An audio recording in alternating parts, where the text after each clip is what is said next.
multiple interviews about me, talking about who I am. Like, no, who are you? So I thought that when we were coming here, I know like Blue, and they had this big thing on Instagram and going, that conversation was about her. Yes, she's a government informant. Yes, she's been a government informant since 2008. Yes, she tried to get me locked back up. But for my attorney and my probation officer, I didn't lock me back up. But can you imagine the fear that my son had, my mother had, and my dying father had? Because anytime you're in prison, you always think, I just want to make it home to my parents, because my parents were older. Just want to make it home to my parents so I can make it right. But for somebody to take your freedom, because I vowed while I was sitting in prison that I vowed to be forgiving to anybody that I hurt, anybody that, got hurt in anything that I was doing. I vowed to give back. That's why I started Silent Heart, give back to the community, help the community. I vowed to help people who's locked up, for these unjust laws. I've helped people come home from prison. I helped 3 people come home from prison, working in prison reform.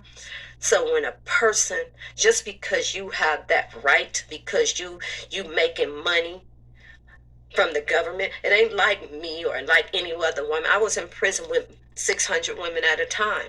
I've heard multiple stories. I don't blame those women who got caught up and might have had to take the stand and tell and get a little time so they can run home to get to their kids. But when you have a woman that's like dirtball, piece of shit ass woman that sits there and make money from the government and say, oh, because I'm a government informant, I could take your fucking freedom away from you. Prison is like almost death. You can't go no further down. It's prison, then it's dying, or it's dying and then prison. So when you do this kind of thing, you fuck up people's life. So when I had this show, here I go again, trying to help everybody around me. This happened. I had to walk away from that. I walked away from that.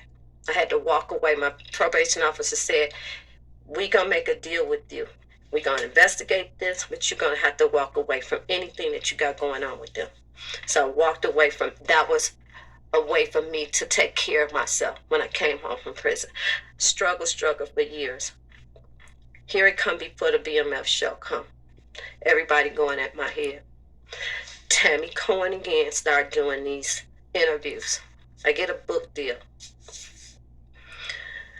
Here they come with this whole story again. What is this? What is this? Why is this woman? I want to know. I want you to put this piece in this because I really want to know.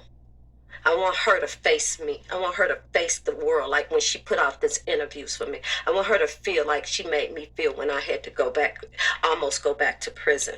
I want to know, why did you do that?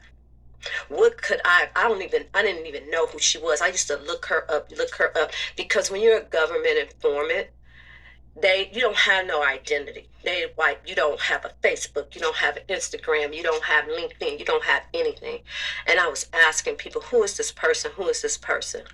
When they did the BMF Stars premiere, I was on Instagram and I seen her for the first time. Nobody had to tell me. I looked at her and I knew it was her. All these people from BMF and everybody, they just all hugged up with this person. Do you know how that makes me feel? Like, this is a government informant. I'm y'all 30-something year friend. I don't even have to be a friend. I should have been somebody you respect. You don't have to love me. You don't have to like me. But I don't know nobody that I will put in prison. Nobody. I don't even hate nobody that bad. And then you guys sit around and y'all argue with Blue about who he is or what he did to anybody else, and y'all upholding this piece of shit ass woman